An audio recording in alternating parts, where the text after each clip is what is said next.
Hello, dear friends. Welcome to a live conversation on ALLATRA TV. Today, we continue talking to interesting people about the creative society, a new format of living where human beings are at the center of every process in society. The Creative Society is a unique global project of ALLATRA International Public Movement. Millions of people from all over the world are already discussing and framing the vision of a society we want to live in.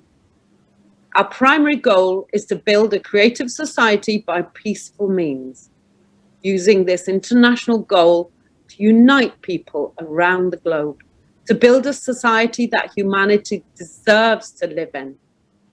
I'm Lilwen Selina Joinson, and I'll be hosting this broadcast today with Alina. Hi, Alina. How are you? Hi, Lilwen. Hi, everybody. It's a pleasure to be here. Fantastic. So now let me introduce our special guest, Tom Cronin, meditation teacher, coach, producer of the portal, film and book. Welcome to our program, Tom. It's great to be here. Thanks for inviting me along. It's a wonderful way to spend my Friday night here in Sydney, Australia. Yeah, amazing. Welcome. Thank you. Thank you. So, Tom, you have an amazing, interesting background. Could you please share with us what is your primary focus and what really inspires you the most?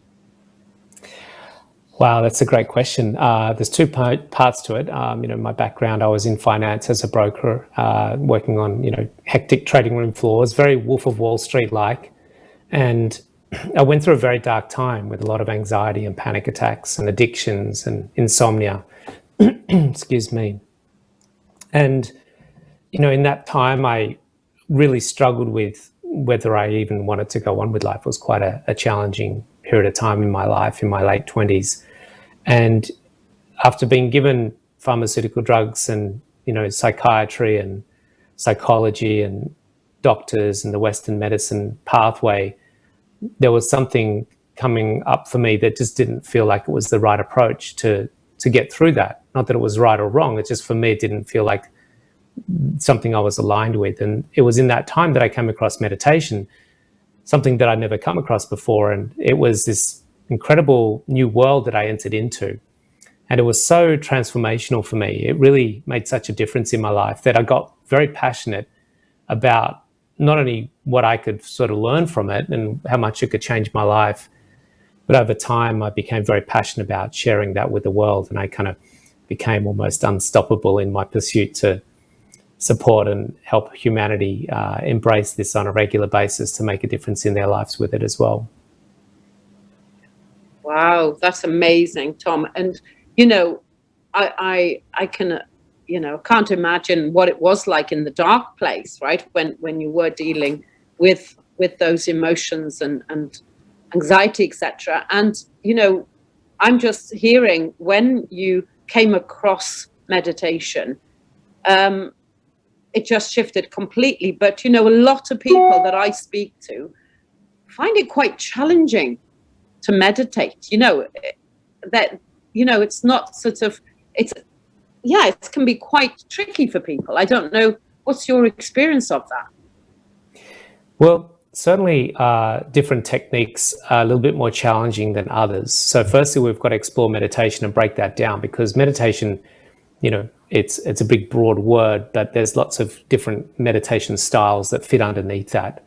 And some meditation styles, like, focusing on your chakras or clearing your chakras, or it might be a more sort of focused meditation, like focusing on the third eye or the breath. And then there's guided meditations where you're listening to someone. And then there's these deeper transcending meditations. So there's definitely different styles of meditation. Some are more challenging than others. The one that I use and teach, I found very, very accessible. And when I teach it, I find most of the students, when they learn that, even in the first weekend, will get into this transcendent experience. To transcend means to go beyond thinking, beyond your emotional form, beyond your physical form, and to reside in a deep stillness that's called samadhi. So Certainly some techniques will get you into that space a little bit more quickly than others. I think the important thing here to remember is that it's less about the attachment to the experience in meditation. A lot of people, because we're a very goal-oriented society, we need an outcome, we need an experience, we want to have some way of quantifying that this is something that I should do. And so there's this seeking in the practice that can actually be the barrier to having a meditation experience sometimes. And that can be a conundrum. So there's a few things playing out there. One is the technique. One is, are you having a qualified meditation teacher support you through your practice so you can understand and ask questions around what's going on there? And I think that's a really important thing that a lot of people are ignoring when they jump onto apps and don't have that qualified, trained teacher to support them through their practice. And thirdly, just understanding that you're going to get thoughts in meditation. You know, we've been thinking all day. We've got Instagram and podcasts and emails and meetings and Netflix. So to suddenly shut that down in 3 minutes and expect you to go into a deep stillness, it's just not going to happen. We need to have a deep respect and understanding about our daily life, how extremely busy our mind and our nervous system has become, and how much our meditation has to do to get us into a quiet space in a very short period of time. And a lot of people need to respect that and understand that, I think. Beautiful. Thank you. Thank you for sharing. Tom, we know you are a co-creator of the Portal movie and book, which are about inner peace, stillness, calmness, all those states of mind which are lacking nowadays.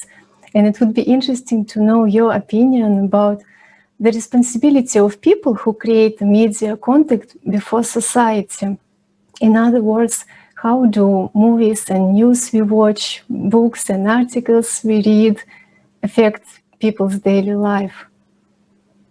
Wow, it's so important now, you know, and it's we haven't had a lot of conscious media, you know, accessing the eyeballs of the world for very long. You know, it's only a very recent phenomenon that we would, you know, I think The Secret was one of the first films that came out that really put conscious media, you know, into the households of the world.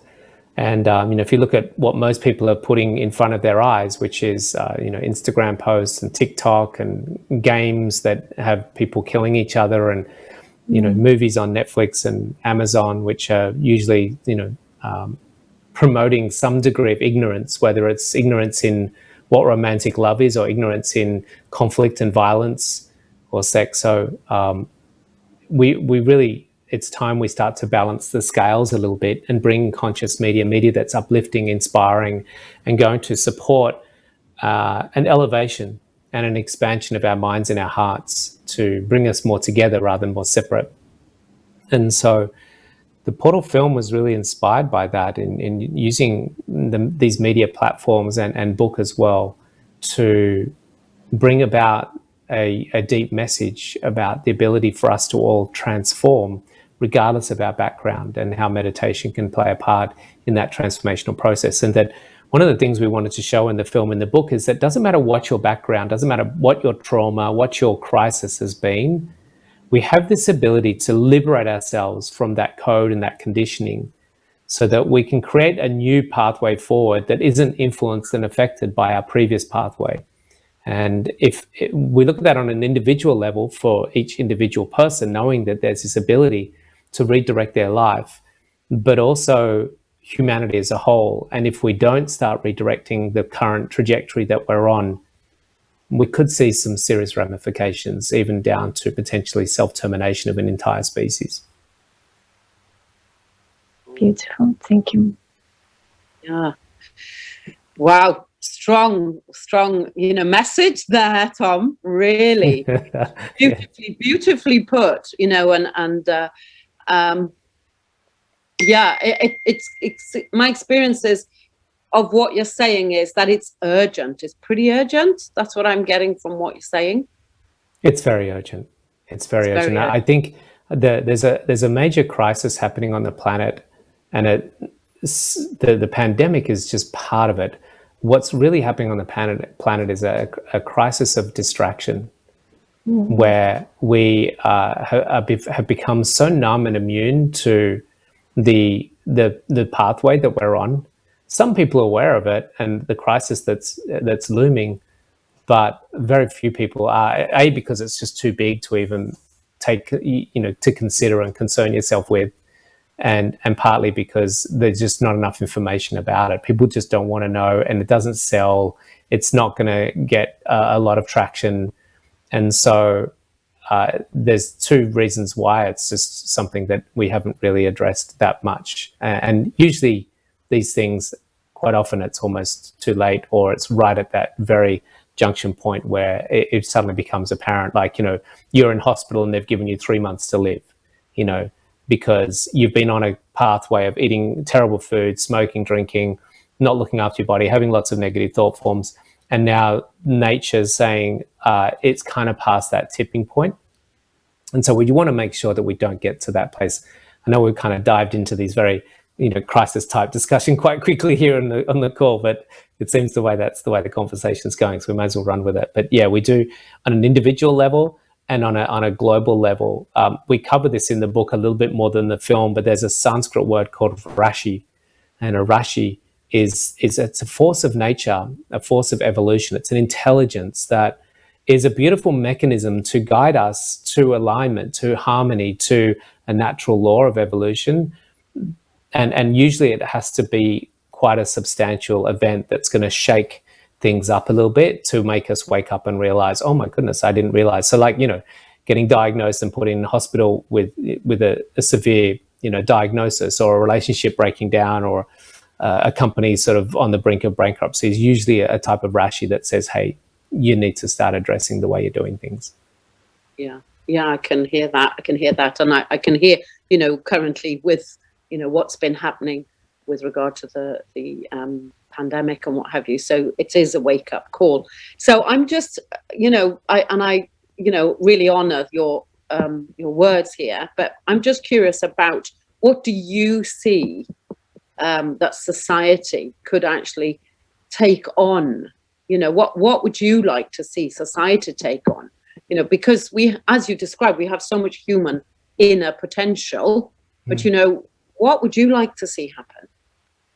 It's so simple, it's just not funny. This is what has really inspired me to create the Stillness Project and the Portal film, is that it's so simple that when I discovered it, I'm like, are you kidding me? Like, how did I not know this? Why has this been around for 5,000 to 10,000 years and no one, like, I didn't know this was a possibility. So the thing that really changed my life and what inspires me is to sit in stillness, to actually not think, to not consume information, to not engage with the world, to not be caught in my feeling body that's trying to get some sensation from eating ice cream, watching a movie, making love, or, seeing Bitcoin go up, and to liberate myself from that dynamic of duality, subject, object, phenomenon, to sit in stillness and silence, to transcend the thinking mind and feeling body, and then to access this realm of wisdom, of clarity, of blissfulness, of inner lovingness. That simple action, which is obviously, let's call it meditation. If the world started doing that in the millions and billions, then on a regular basis, we'll see a much kinder, caring, more interconnected, harmonious existence, not just amongst humans, but humans with animals and plants and the planet itself, because that's missing as well. And these are some of the fundamental things that need to shift, but they can't shift really while we're still in our individual, egocentric, narcissistic state of ego tendencies. And it doesn't mean you're going to become perfect. I'm by far means from that myself as well. But it certainly means we become better and more connected, more harmonious, more kind, more compassionate. Thank you. Thank you. Tom, nowadays people from all over the world are conducting social surveys and asking what unites all people. And based on your experience, what unites all of us, regardless of any statuses and affiliations? What do we all have in common? We can answer that, I think, from my perspective, and it's all subjective because I'm sure viewers have got different viewpoints on this. There's two things we can respond to this. One is on we call it the gross level. One is on the subtle level. On the gross level, which is the world of form and phenomenon, we're all here coexisting on this little tiny ball that's circulating around a tiny little spark that's floating around this huge gargantuan galaxy with millions and billions of other little sparks in amongst millions and billions of other galaxies in this huge, vast space. And we've got to realize that we're all kind of hanging out in this tiny little dust ball together. Let's make it work. That's one thing we've got in common, which is really beautiful when you expand your mind and look at the microscopic nature of our reality and the temporariness of it. And there's this beautiful thing called, oh, I can't remember what it's called. There's something effect when spacemen go out into space and they see planet Earth and they look at it from, it'll come to me, but there's something effect where they see it from the distance and they go, it's this tiny little ball. How can we be in conflict? How can we be fighting each other? We're actually existing on this tiny little ball together. And they don't see boundaries or borders or political differences or sports teams differences. They just see this one ball, one existence of living things together. So there's that thing that we all have in common. But on a subtle level, we actually are already connected. We are already united, and that's in the field. And there's a number of different ways we look at it from a scientific viewpoint, which is the unified field theory or string theory, or a more esoteric or spiritual or mystical discussion. It's in this unified field of omnipresence. And some call it source, some call it God, some call it divinity, some call it higher self. But at the subtlest level, and this is why meditation is so important, because when we transcend our physical, mental, and emotional body, we start to access this very subtle plane of reality, realizing that there's an unboundedness, that unboundedness, and it's the analogy I like to use to help the audience really grasp this, is that when the wave transcends its identity as a wave and starts to realize that it is actually the ocean, and that it is part of this vast body of oneness, and that wave, when it realizes it's the ocean, and then through its own identification with itself being the ocean, starts to perceive and see that everything else, other waves, is actually also the ocean, which is an extension of it, and not only sees that but experiences it, then there's this unification that happens, and you start to interconnect at an experiential level with not just other humans, but with all things, and realize that I am part of it. I am that. I am that. Great, I love your answer. We are conducting this social survey for about 10 years, and it's so amazing that people, whoever you ask, same, very similar things, that love unites us, God unites us, doesn't matter how we call him, friendship unites us, all those our inner values of kindness, compassion unite all of us, and of course the fact that we are all humans and we live on this small planet and we can't see any borders from the space. So why we are so divided in this world? Because we are just one big family, and we have to live as one big family on this planet. Yeah. Well, you're doing great work to get us there, so it's wonderful to be sharing this discussion with you. Amazing. And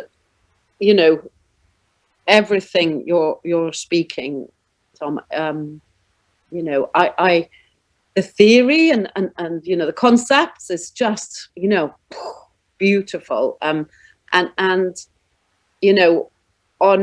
if we were talking to somebody in the street today, okay, we're walking along the street and we're having a conversation with them, and we're envisioning this unification where where people feel safe and they're comfortable, and all the sort of feeling aspect, because this is a conversation. Are you happy?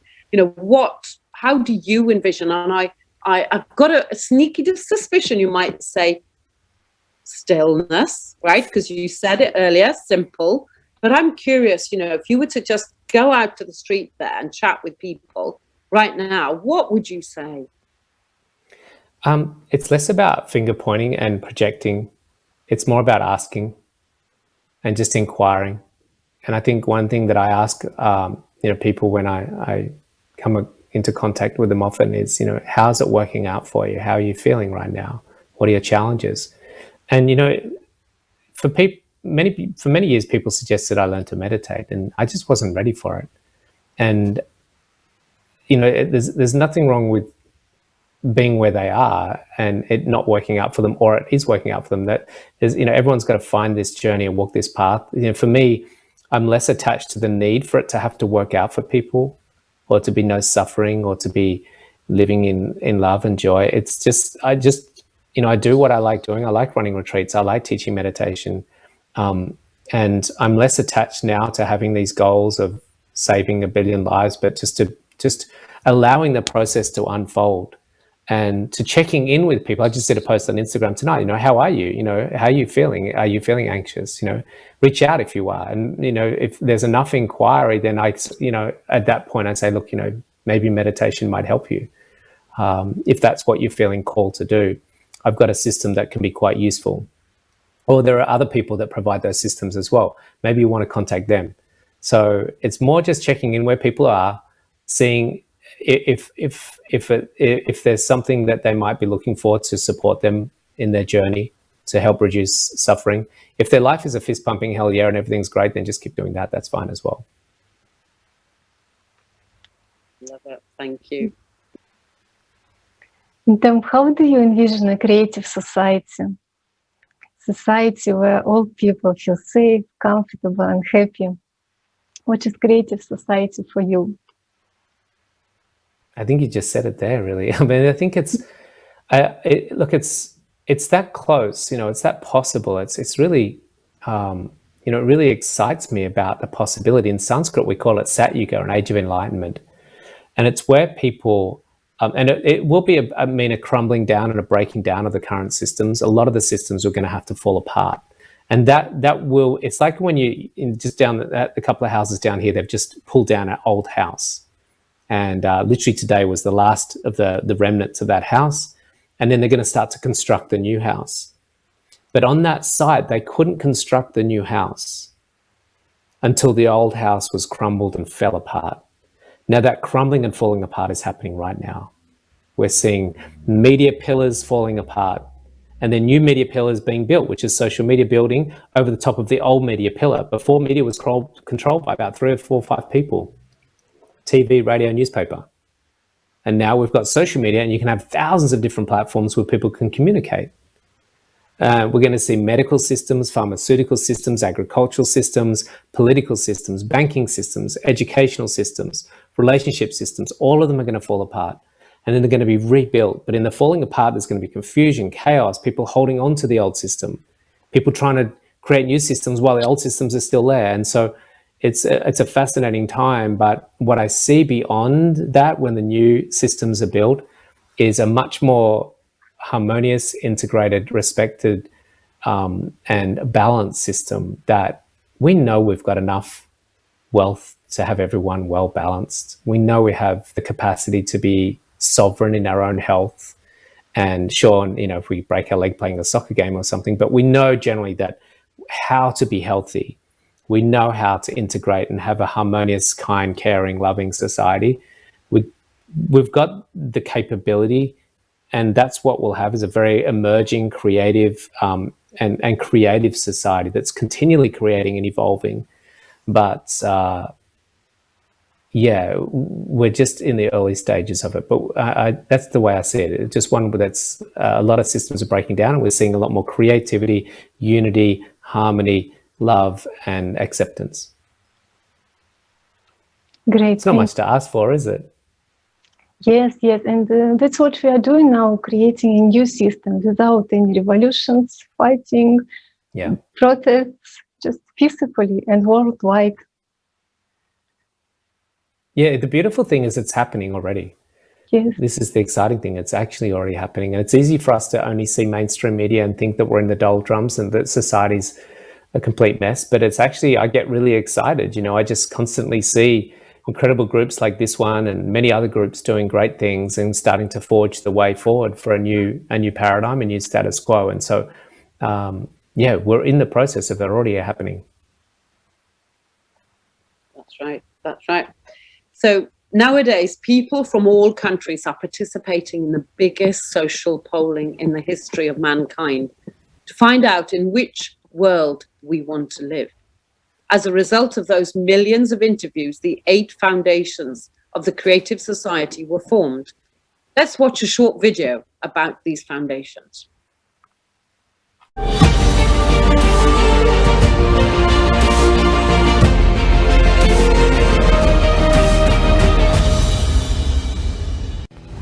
The biggest social polling in our entire history of civilization has been conducted during the last 10 years by people around the world.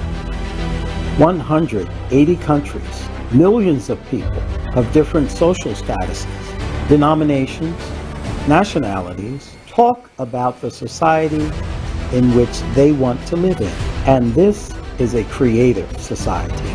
Based on the answers of the people from around the world, 8 foundations of creative society were established.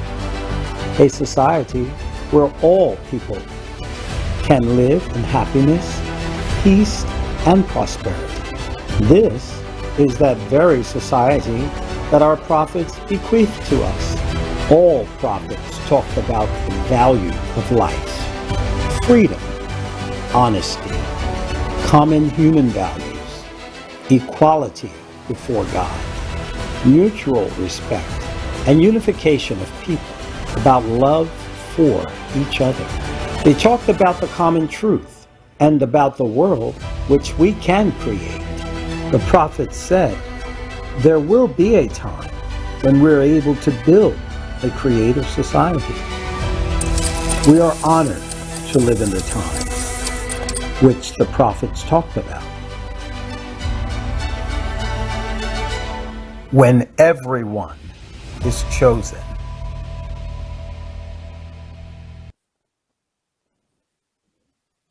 Thank you. So, Tom, what benefits can you see for yourself and every person when these foundations are implemented in our society? We'll see less sickness, less conflict. We'll see greater distribution of wealth. We won't have to have billions and, well, let's just say trillions spent on military complexes, and it'll be a much simpler and fairer distribution of wealth, and be better for humans, for planets, and for the plants, for the animals, for the planet as a whole, I see. Thank you. So now we are on the very first stage of building a creative society, which is an informational stage. How do you think, what can everyone do so that the information about building a creative society can reach all the corners of the world? Because to build such a world where all people are equal, a world without wars, where we all live as one family, it is important to be united around one goal. Do you have any ideas how to unite all humanity? Wow, such a big ask, isn't it? Look, for me personally, the way I see it is that my motivation is to get people meditating, particularly into deep meditation. And what transpires from that, what follows on from that, what ensues from that is, as a result of that, when we become less constructed by our ego, less identified by our own individual egocentric existence, when we have less of that through the meditation process, we spontaneously start to become more creative, more integrated, more connected, more unified, more loving. So my motivation is to inspire people to meditate, and the rest of it seems to take care of itself. So that's the best I can do. I'm sure other people are going to have different perspectives, and rightfully so. I think it's got to be a multi-pronged approach to this. Someone could be motivated to create a TV channel like this one. Someone else might feel like writing books. I think just contributing to the expansion of awareness, the reduction of egoic identification. I think those two things make a huge difference in the world. Thank you. Thank you. Yeah. So, Tom, is there anybody who you'd like to invite for our next conversation to hear their vision of a creative society? Yeah, look, I think someone that I work with closely, who's a wonderful yoga teacher and mindfulness teacher, and is setting up her own movement and her own practice called Manakai, Joey Hurl. I think she'd be phenomenal because she's quite a visionary as well, and it'd be great for her to be on the show. We'll be happy to contact you. Thank you. Yeah, absolutely. I'll connect you guys. Thank you so much. Also, for those people who are watching us right now, if someone wants to join the Creative Society project or just to learn more about it, please visit our website, ALLATRAunites.com, which you can see on your screen now, and press the button Join Us. So you see there is a very short form you can fill out, and the participants of the Creative Society will contact you. Great. So it just leaves me to say, Tom, thank you so much for your beautiful and powerful, enriching conversation. It's just been magical to be with you and to hear, what you are creating for yourself and the people around you. It's just magical.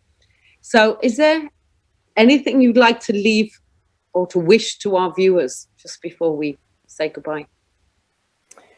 Firstly, it's been amazing being here. Thank you for such wonderful questions and for the work that you're doing, and to be given the opportunity to speak and to share things that I feel passionate about sharing. So it's been a gift and an honor to be here tonight.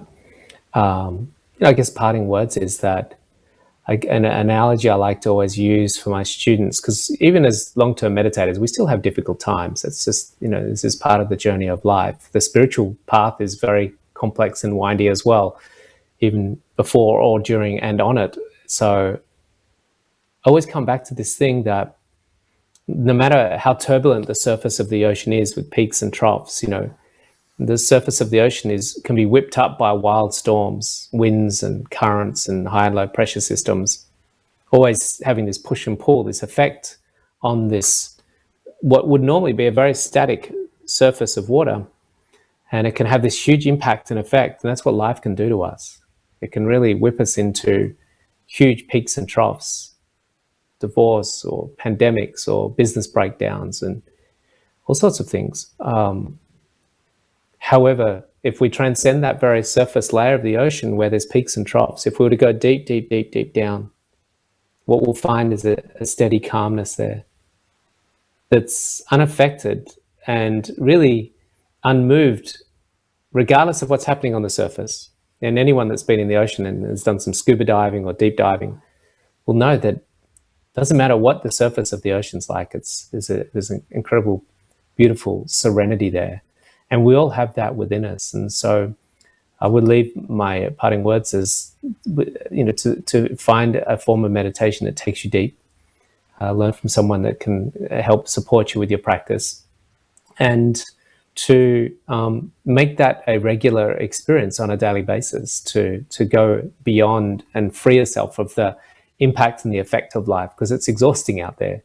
And it's really good to just give ourselves a little bit of a break, some respite, a retreat from that daily life and go into meditation. It's a great advice. Thank you so much, Tom. Thank you, Lil, and thank you everyone for watching us today. At the end, we offer you to watch a trailer of an international online conference which is coming up soon. On this conference, top specialists of the world will provide information on the rapidly progressing global crisis that is affecting everyone. So join us to find solutions together on July 24th. Thank you, everyone. See you next time.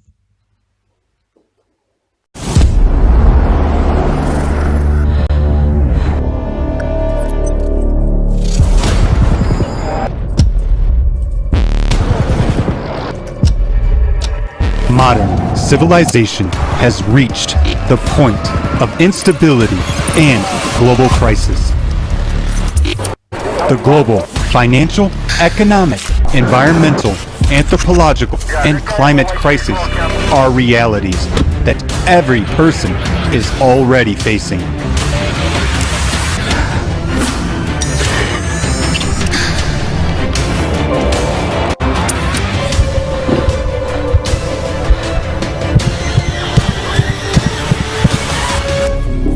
But this is only the beginning. The fourth industrial revolution and a threat of mass unemployment. Future without jobs causes of the inevitable collapse of the world economy if the consumerist format is preserved. The problem of overpopulation, rapid depletion of the planet's resources. Global climate change. It's time to understand the reality of world threats. International online conference. Global crisis. This already affects everyone.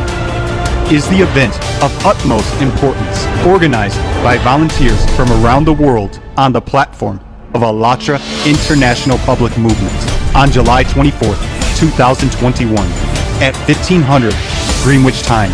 A live broadcast of the conference will be streamed on thousands of media channels and platforms with simultaneous interpreting into more than 60 languages.